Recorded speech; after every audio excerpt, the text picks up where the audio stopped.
Il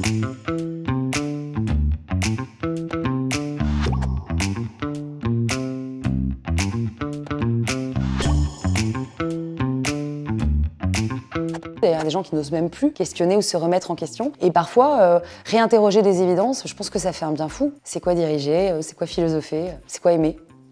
C'est quoi éduquer? L'exploration, l'idée première que je m'en fais, c'est ça suggère de la nouveauté. On va forcément explorer quelque chose de nouveau.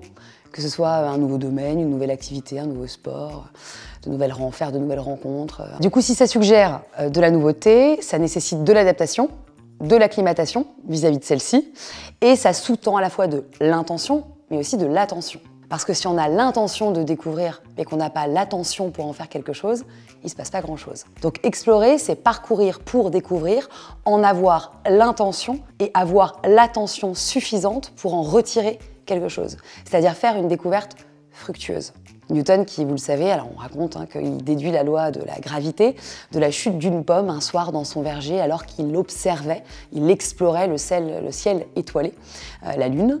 Si moi je fais la même chose, j'observe, et je vois une pomme tomber, j'en déduirai rien, si ce n'est une compote ou autre, mais rien de plus. Et ça veut dire que l'exploration, cette nouveauté, elle va aussi suggérer une forme de connaissance pour qu'il y ait quelque chose qui connaisse avec cela et qu'on en fasse quelque chose. C'est tout le paradoxe, c'est-à-dire qu'à la limite, trop de connaissances peuvent tuer la capacité à connaître, c'est-à-dire qu'on croit tellement savoir qu'on n'a plus vraiment de raison d'explorer, ce qui finalement d'ailleurs fait que la philosophie existe en un sens. Je sais que je ne sais rien, c'est un beau rappel à l'humilité, qui est de dire attention, c'est pas parce que tu sais que justement tu ne dois plus être ouvert à ce qu'il y a autour. Et je joue beaucoup avec la forme, savoir, voir ça. Plus on croit savoir, plus on voit ça. Si on se souvient tous qu'on était jeunes, petits, on avait quand même un appétit de découvrir, d'apprendre. Et puis on grandit, on finit par acquérir une forme d'expérience, puis une forme d'expertise. Au risque parfois que le monde, parce qu'on pense le maîtriser, le champ de vision se rétrécisse. Évidemment, je suis lucide, on ne redeviendra jamais des enfants. Mais cultiver une curiosité aventureuse, exploratrice, qui soit plus exploratrice que résolutrice. C'est pas je suis curieux pour répondre à une problématique. C'est pas une curiosité qui cherche à répondre, c'est une curiosité qui se pose des questions.